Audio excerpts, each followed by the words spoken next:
O programa a seguir contém cenas de violência que podem não ser adequadas a todos os telespectadores.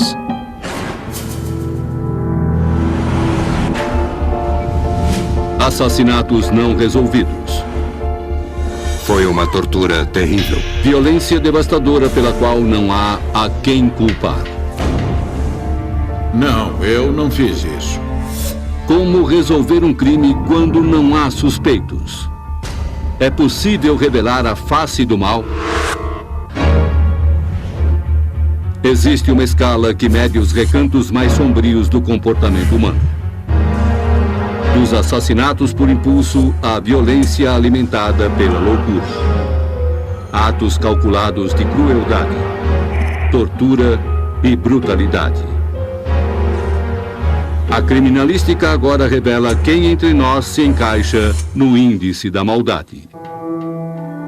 Assassinatos não resolvidos, mistérios que inspiram medo.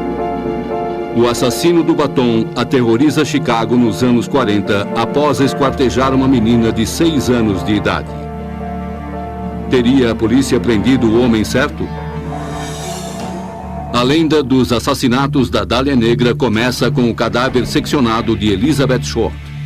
Será a identidade dos assassinos revelada algum dia? Essa informação resolveria outros crimes?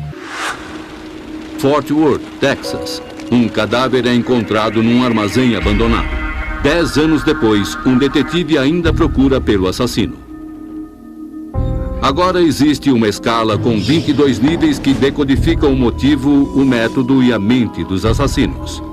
Quanto mais hediondo o crime e mais racional o criminoso, maior o índice que ele ocupa na escala.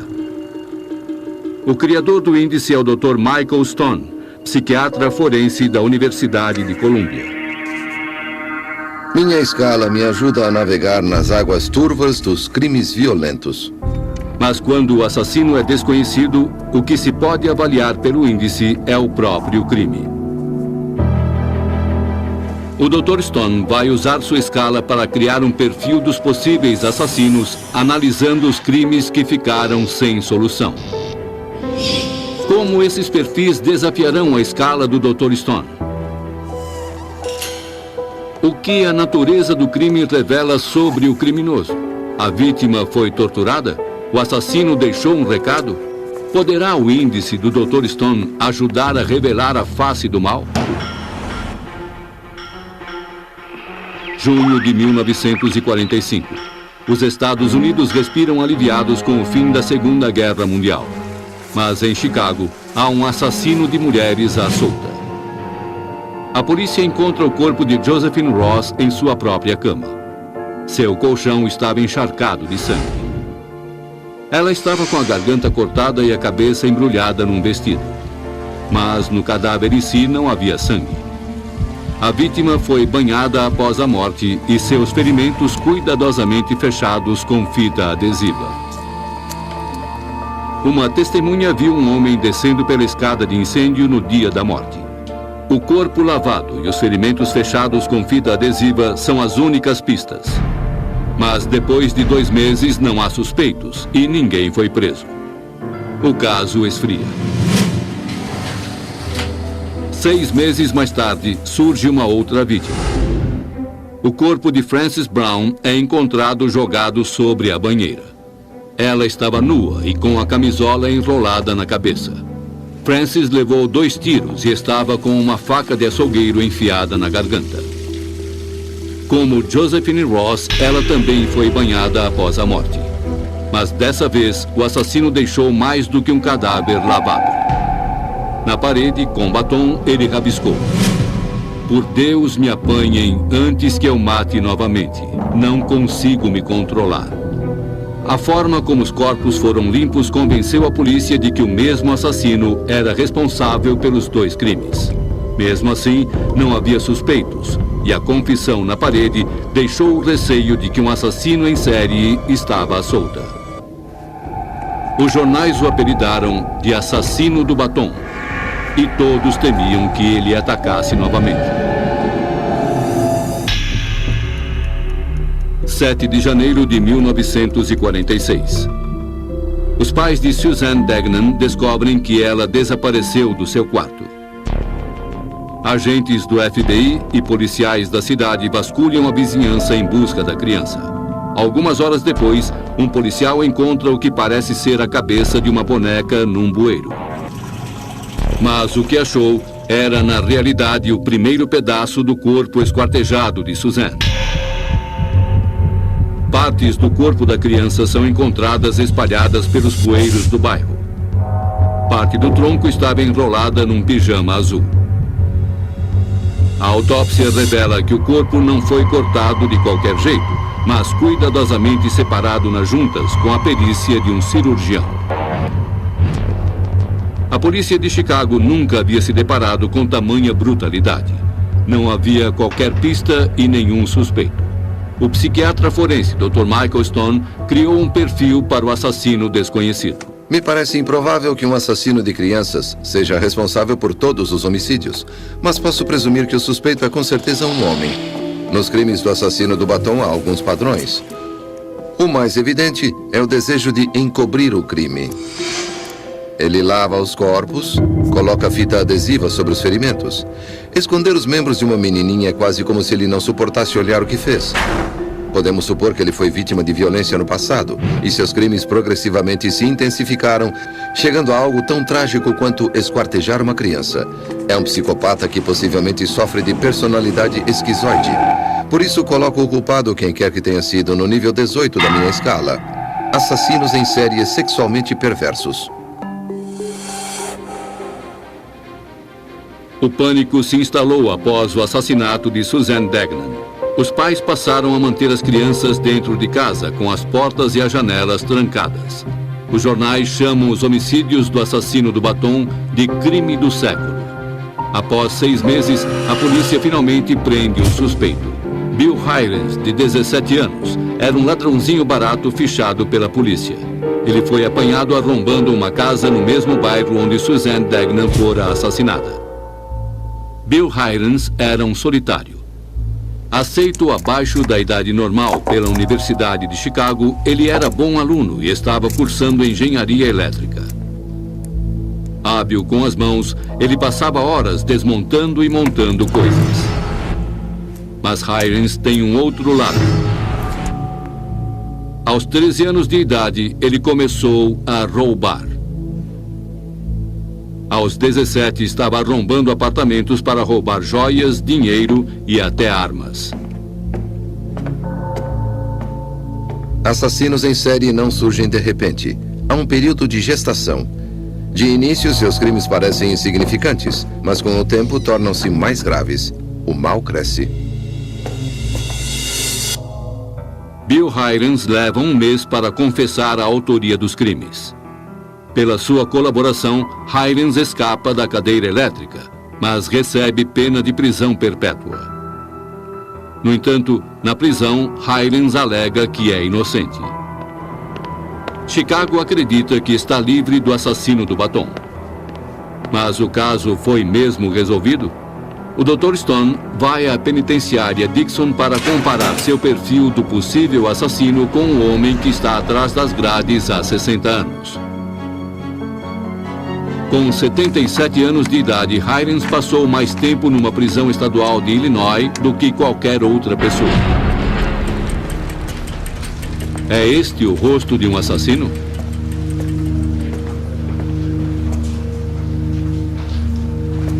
Oi. Como vai?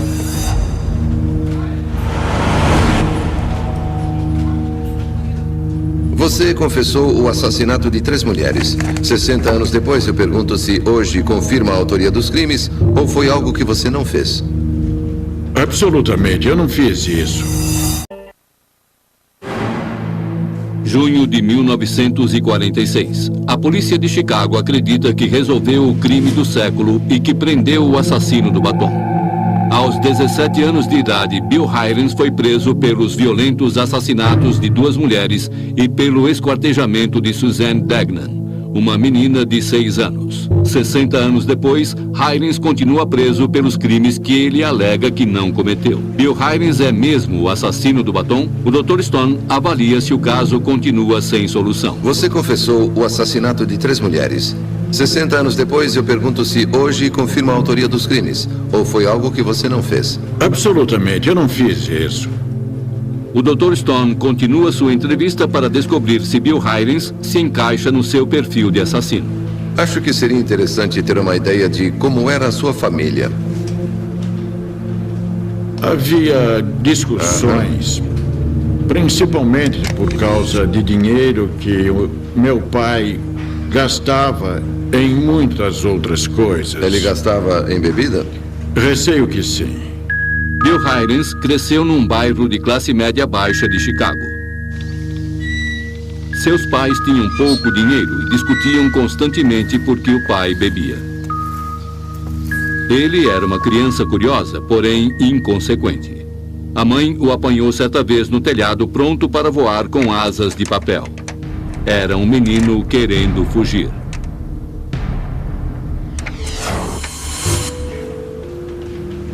Parece que eles colocaram você numa instituição para menores infratores.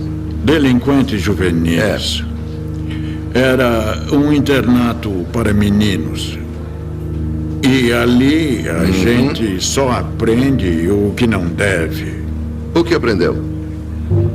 Roubar bolsas. Tem gente que faz essas coisas e sente uma certa euforia porque consegue se safar. Era assim que se sentia?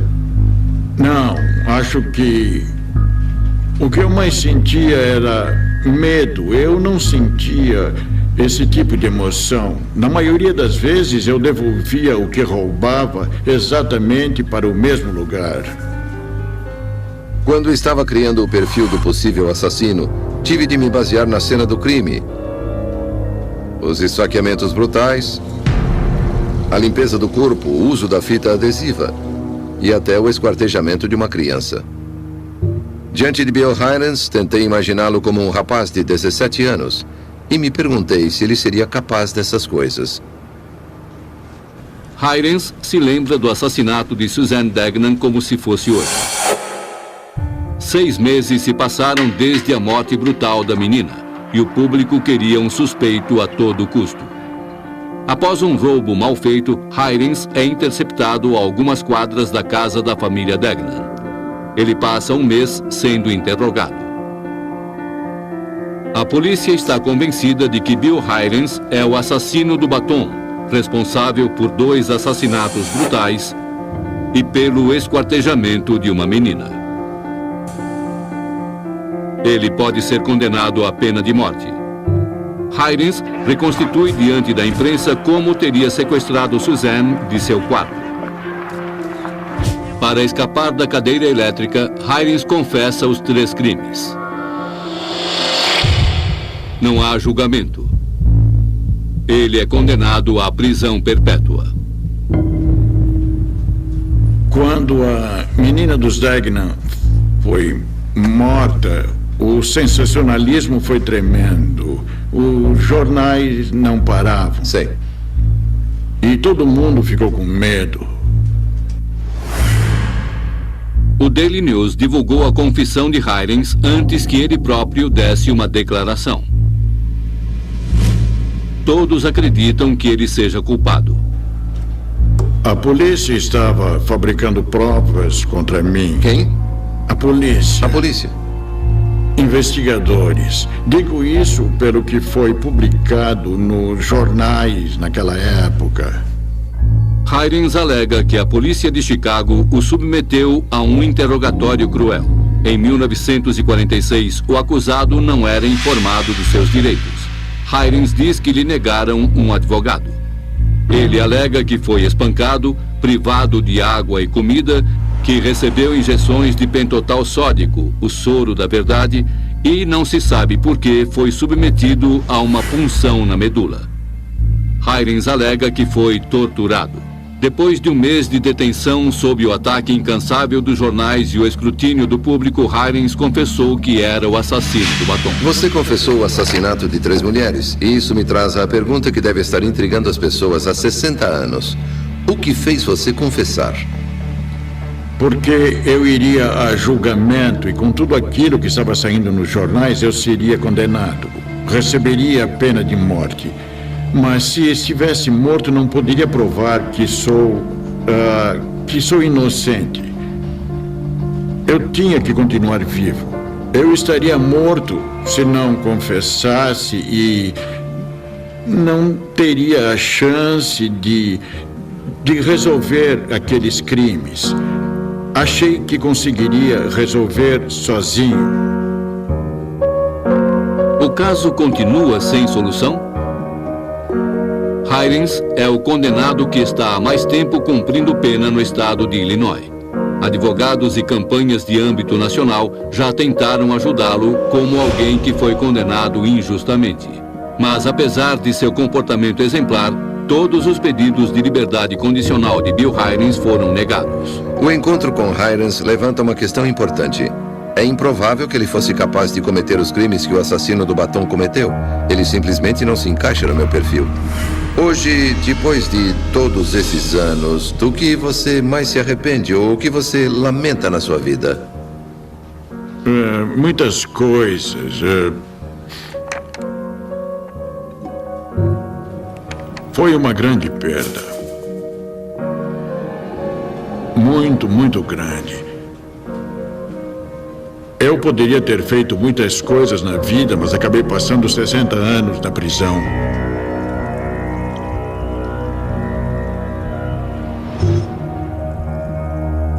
Bill Hirons continua preso como o assassino do batom, mas os crimes talvez permaneçam sem solução.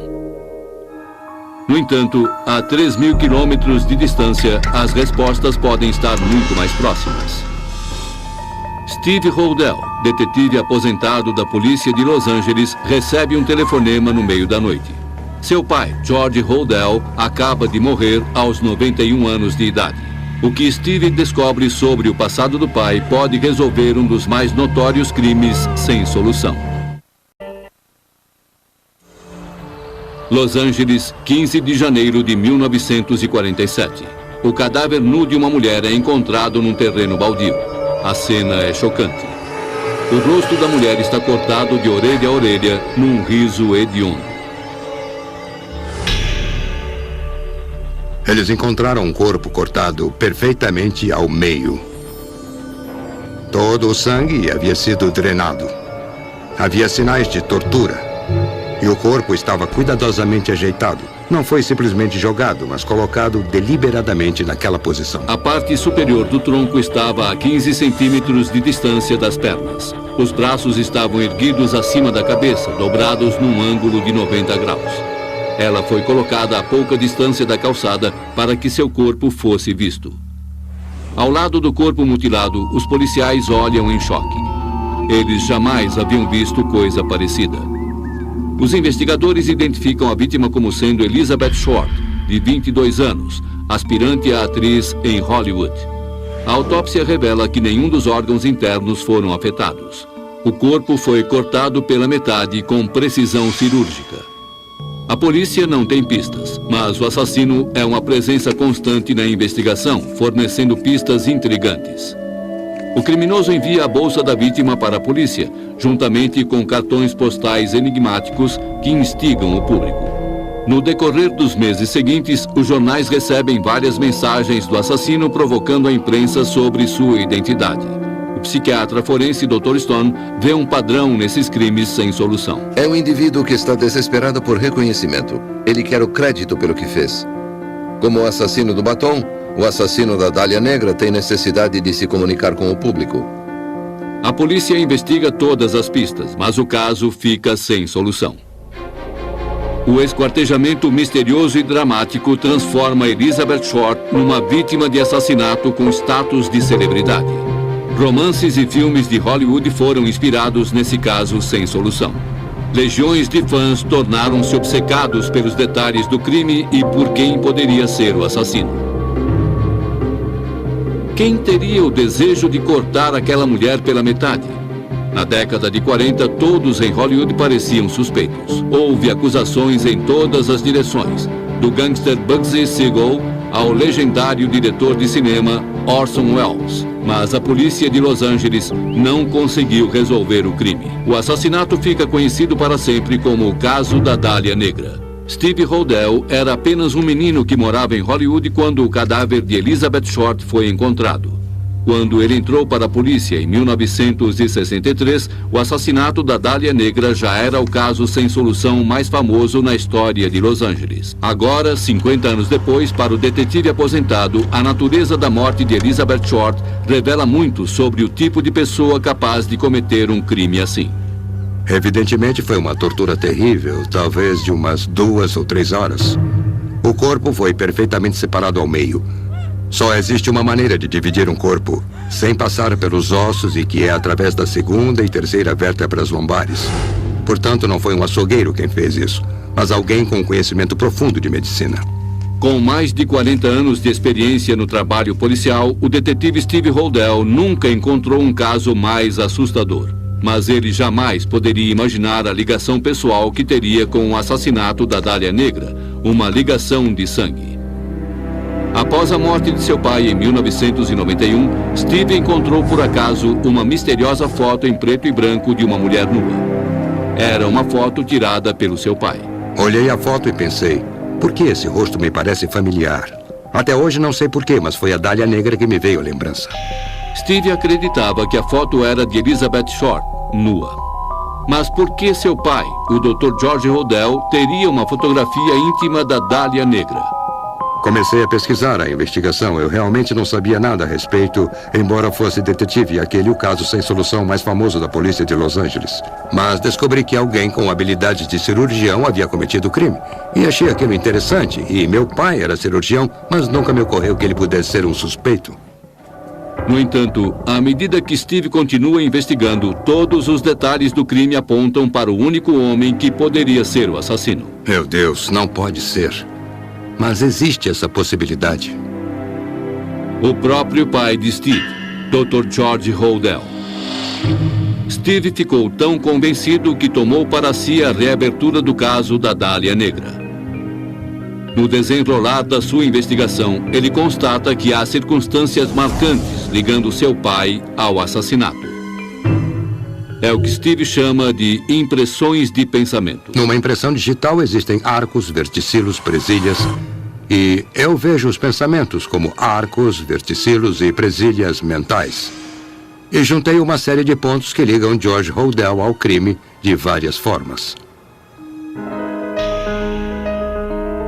George Hodel era um jovem talentoso com um belo futuro pela frente. Aos 9 anos de idade, ele era um prodígio ao piano. Com o QI um ponto acima do de Albert Einstein, George é considerado um gênio. Mas a genialidade tem um preço. Aceito na faculdade com apenas 14 anos, ele não tinha traquejo social e não se enturmava. George torna-se introspectivo e começa a experimentar drogas. Ele mergulha na arte, sexo e violência. George se considera um escritor e fotógrafo, mas seu talento jamais é reconhecido. Os aspectos mais sombrios e perigosos de Los Angeles o encantam. E ele age. Mentindo a idade, o rapaz de 19 anos torna-se repórter policial, escrevendo relatos escabrosos sobre as cenas de crimes ocorridos nos becos da cidade. A violência é sua inspiração. Frequentemente, a genialidade vem acompanhada por instabilidade emocional. E isso, aliado à obsessão precoce de George pela violência, pode ser uma combinação perigosa. Quando criança, Steve não tinha intimidade com seu pai, mas lembra-se dele como uma pessoa marcante. Ele era rígido, era formal. Não era muito emotivo, mas o seu carisma e charme inspiravam admiração e reverência. Ele era praticamente um deus para nós. George Hodel torna-se médico. Durante o dia, ele dirige uma clínica para tratamento de doenças venéreas e passa a conhecer os segredos dos magnatas dos estúdios e celebridades de Hollywood. Meu pai era muito carismático. Quando ele entrava na sala, você se sentia na presença de um rei ou do papa. Ele tinha esse tipo de poder. À noite, ele dava festas, nas quais a elite de Hollywood entregava-se às drogas e às mulheres bonitas. Todas aquelas pessoas fantásticas, bebendo e se divertindo. Henry Miller, Man Ray, John Huston. As pessoas estavam no meio de Hollywood, mas totalmente isoladas naquela fortaleza de concreto. Foi assim que George conheceu Elizabeth Short. Steve acredita que seu pai e Elizabeth Short tiveram um caso amoroso. Um caso que pode ter se encerrado num terreno baldio com o cadáver de Elizabeth cortado perfeitamente ao meio. Steve vê muitos indícios da ligação de seu pai com o assassinato. Com suas habilidades de cirurgião, seria o Dr. George Holdell o assassino? A chave do mistério é que Elizabeth Short sofreu uma hemicorporectomia.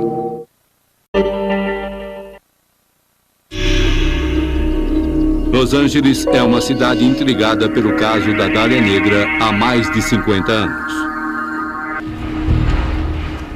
O medonho assassinato sem solução de Elizabeth Short já inspirou filmes em Hollywood e romances de segunda classe. Steve Holdell, detetive aposentado da polícia de Los Angeles, está convencido de que encontrou o homem responsável pelo assassinato da Dália Negra, seu próprio pai, o Dr. George Holdell. Steve vê vários indícios da ligação de seu pai com o crime. Em 1947, Elizabeth Short, a Dália Negra, foi encontrada nua com a boca cortada de orelha a orelha. Seu cadáver foi colocado a 15 centímetros da calçada, numa exibição doentia. Seu corpo estava cortado exatamente ao meio, na cintura. Surpreendentemente, nenhum dos órgãos internos foi afetado pelo esquartejamento. A chave do mistério é que Elizabeth Short sofreu uma hemicorporectomia. Essa operação só é possível atravessando-se a segunda e terceira vértebras lombares. Analisando os registros de seu pai na faculdade de medicina, Steve descobriu que George tinha no currículo mais de 7.600 horas de cirurgia. Obviamente, ele era um cirurgião altamente qualificado e tinha habilidade para seccionar um corpo. Steve vê também a personalidade do pai nos postais anônimos que atiçavam os jornais de Los Angeles. O que temos aqui? Manchetes. O que ele enviava eram manchetes. Isso não é coisa de um marginal qualquer, mas sim de alguém que conhece jornalismo. Para Steve, a experiência de George na juventude como repórter policial é uma pista bem definida. Foi um jornalista. O assassino era um jornalista. Mas a paixão de George pela arte surrealista foi o que convenceu definitivamente Steve de que seu pai foi o autor do crime. A chave para entender o assassinato da Dália Negra é o surrealismo. Ele sempre viu a si mesmo como um surrealista e acreditava que não havia diferença entre o estado de sono e o de vigília. Enquanto que para outros isso era um conceito intelectual, ele realmente acreditava nisso do fundo do coração. E isso coloca a pessoa numa posição muito perigosa, porque a partir daí ela é capaz de praticamente qualquer coisa. Não há regras, não existe moral e não existe Deus. O fotógrafo e pintor surrealista Man Ray e George tornaram-se amigos. Ambos partilhavam o gosto pelo sexo não convencional e a dominação de mulheres. Man Ray exerceu uma influência enorme em George como artista, tornando-se uma espécie de mentor surrealista. Em última instância, é esse relacionamento o que leva Steve a analisar a posição em que o cadáver de Elizabeth foi encontrado. Analisando as fotos do crime, fiquei incomodado com a posição em que o cadáver foi colocado. O que eu estava vendo? O que o assassino estava tentando dizer? Comecei a estudar as fotografias de Man Ray. Muitas delas exibem decapitações, corpos segmentados, e um de seus trabalhos mais famosos é o Minotauro, que mostra o corpo de uma mulher cortado na altura da cintura e com os braços numa pose que representa os chifres de um touro. Na mitologia grega, o Minotauro era um ser meio homem e meio touro que vivia no labirinto de Creta e devorava jovens donzelas. Teria essa obra surrealista de Man Ray influenciado o crime de George Holdell? O corpo de Elizabeth Short, perfeitamente cortado ao meio, a posição proposital do cadáver, o sorriso grotesco rasgado em sua boca. Seria Dália Negra a obra-prima de George Holdell? Ele realmente executou uma obra de arte surrealista. O corpo de Elizabeth Short era a tela, o bisturi era o pincel, e ele criou uma coisa que sabia que seria imortal. Após 7 anos de investigação, Steve apresentou às autoridades as provas que levantou contra seu próprio pai. Reservadamente levei todos os indícios a um promotor distrital, Stephen Kay. E ele me disse que, com base no que eu estava lhe mostrando, nas fotos e nas provas, se meu pai estivesse vivo, ele o indiciaria e pediria a pena de morte. Mas, em razão dos fatos inexplicados cercando o caso da Dália Negra, a morte de Elizabeth Short continuará sem solução. Todos os relatórios foram retirados do Departamento de Polícia de Los Angeles e desapareceram. Além de todas as transcrições de depoimentos e informações sobre George Hodel terem sumido, nada restou também das provas materiais. Um exame de DNA não é mais possível. A polícia de Los Angeles não sabe dar explicações e diz apenas que essas coisas acontecem. Steve acredita que as provas do caso da Dália Negra foram destruídas para proteger seu pai. Graças à sua clínica de tratamento de doenças venéreas, o Dr. George Hodel talvez conhecesse segredos de cunho sexual da elite hollywoodiana, e eles podem tê-lo mantido fora do alcance da lei. Mas Steve descobriu que a promotoria mantém arquivos secretos da investigação original do caso da Dália Negra. E analisando esses arquivos, ele constatou que Elizabeth Short pode não ter sido a única vítima de seu pai. A seguir, o Dr. Stone coloca George Hodel no seu índice da maldade. Mas primeiro, revelações surpreendentes nos levam de volta a Bill Heirens e o assassino do batom. O assassinato da Dália Negra permanece sem solução há mais de 50 anos. Mas agora é possível que haja respostas. Steve Hodel, detetive aposentado da polícia de Los Angeles, acredita que, sem dúvida alguma, seu pai foi o assassino da Dália Negra. Analisando arquivos secretos da promotoria sobre o caso, ele descobre que 50 anos antes a polícia de Los Angeles havia chegado à mesma conclusão. George Hodel era o principal suspeito no caso. Os arquivos da promotoria, no entanto, revelam segredos ainda mais sombrios que Steve jamais poderia ter imaginado. Estudando os documentos, ele constata que Elizabeth Short pode não ter sido a única vítima de seu pai. George Hodel esteve em Chicago em 1946, o mesmo ano em que o corpo de Suzanne Degnan, uma menina de 6 anos, foi esquartejado. Bill Heirens foi condenado pelo seu assassinato, mas o caso da Dália Negra e o de Suzanne Degnan têm detalhes marcantes em comum. Ambas as vítimas foram cortadas por alguém com a perícia de um cirurgião. Os 2 corpos foram cortados pela metade, com precisão, através da 2ª e 3ª vértebras lombares. A chave é que a menina também sofreu uma hemicorporectomia. E essa é uma assinatura única. Somente cortando na 2ª e 3ª vértebras lombares é que se pode realizar essa operação. É um ponto específico. Isso foi feito em Suzanne Degnan e em Elizabeth Short. Para Steve, o local onde o corpo de Elizabeth Short foi encontrado e o assassinato de Suzanne Degnan em Chicago partilham um detalhe sombrio demais para ser ignorado. O cadáver da Dália Negra foi descoberto na Avenida Norton, em Hollywood. Uma das vias adjacentes a essa rua chama-se Degnan Boulevard. Degnan era o sobrenome da menina esquartejada em Chicago. Steve acredita que seu pai estava tentando passar uma mensagem. Ele seguiu à esquerda pensando que ainda estava na Degnan Boulevard. Foi até o número 3815 da Avenida Norton, deixou o corpo ali acreditando que estava na Degnan Boulevard e foi embora.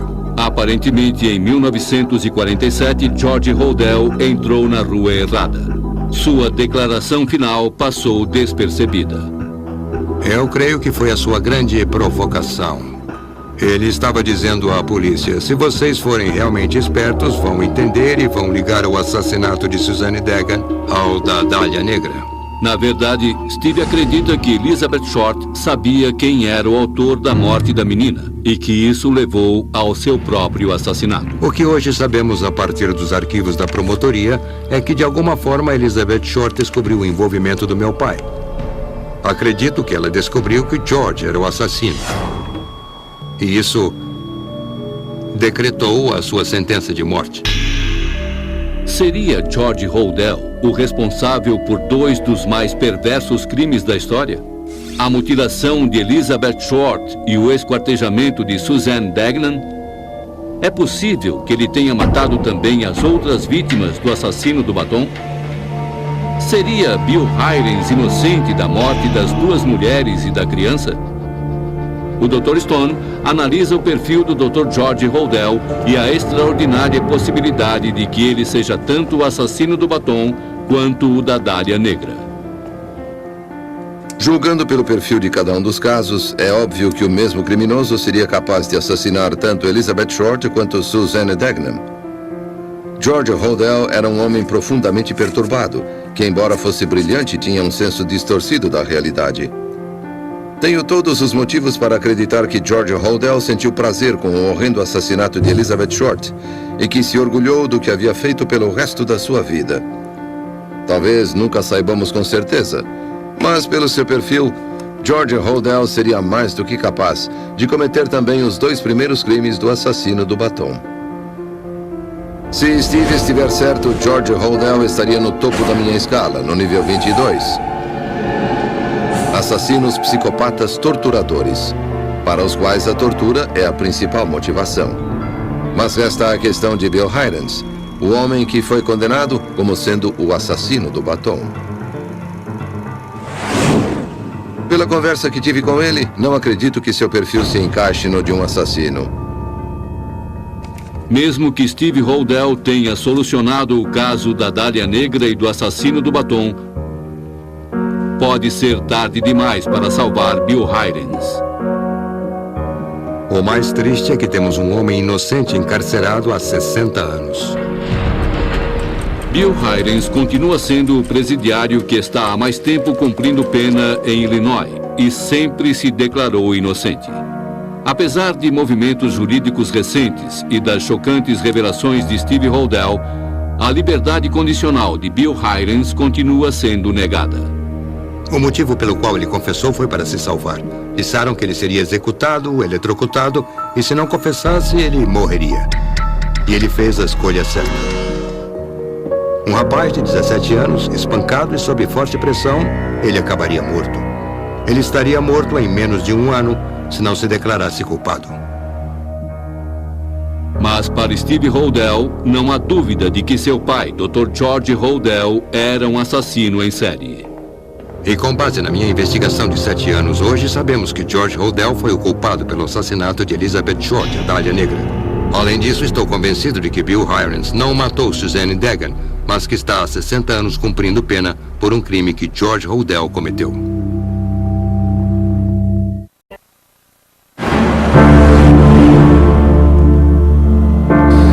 O investigador Steve Hodel fez uma extraordinária ligação entre 2 casos sem solução mais brutais da história: os assassinatos da Dália Negra e do assassino do batom.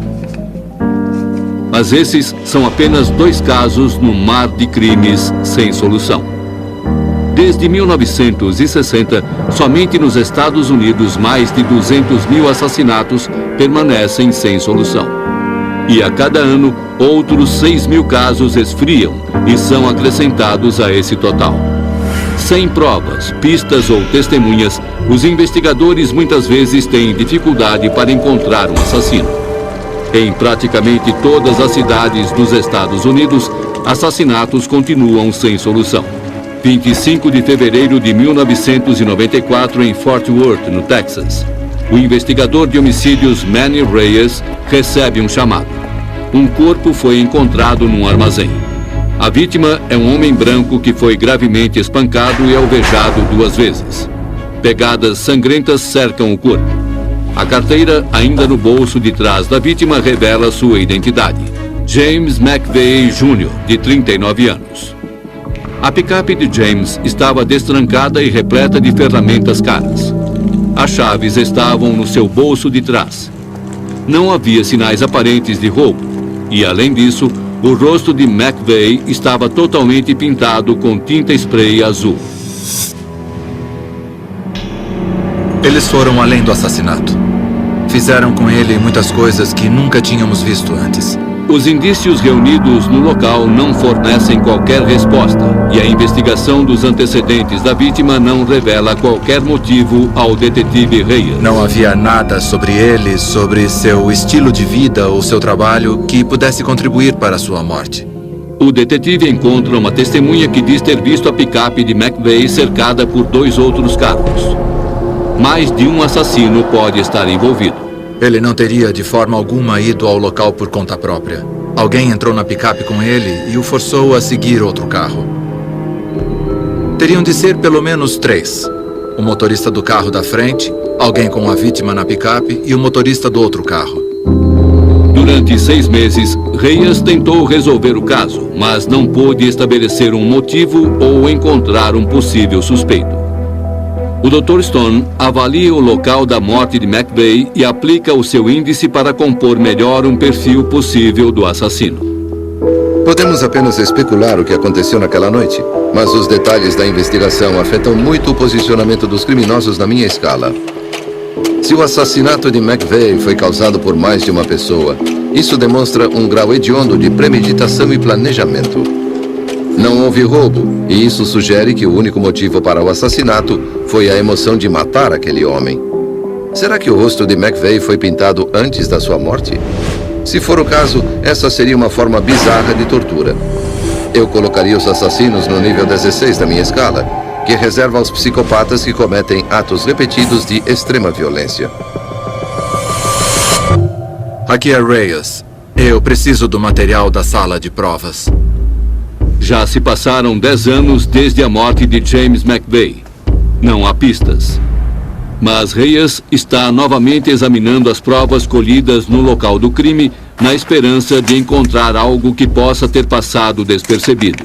Uma pista que pode levar a um suspeito ou a uma prisão. Esta é uma bala calibre 25. Foi com isto que mataram James McVeigh. Hoje, com as novas tecnologias, podemos examinar impressões digitais que há 10 anos não conseguíamos colher. Tudo está mudando com muita rapidez e é por esse motivo que guardamos estas coisas, porque não sabemos o que poderemos fazer com isto dentro de alguns anos. A morte de James McVeigh não é o único caso sem solução que o detetive Reyes está investigando. Nos 10 anos que se passaram desde o crime, Reyes montou a unidade de casos arquivados de Fort Worth, dedicada a solucionar os casos que permanecem em aberto. A morte de McVeigh é apenas um de 700 casos que o detetive Reyes tem de enfrentar sozinho.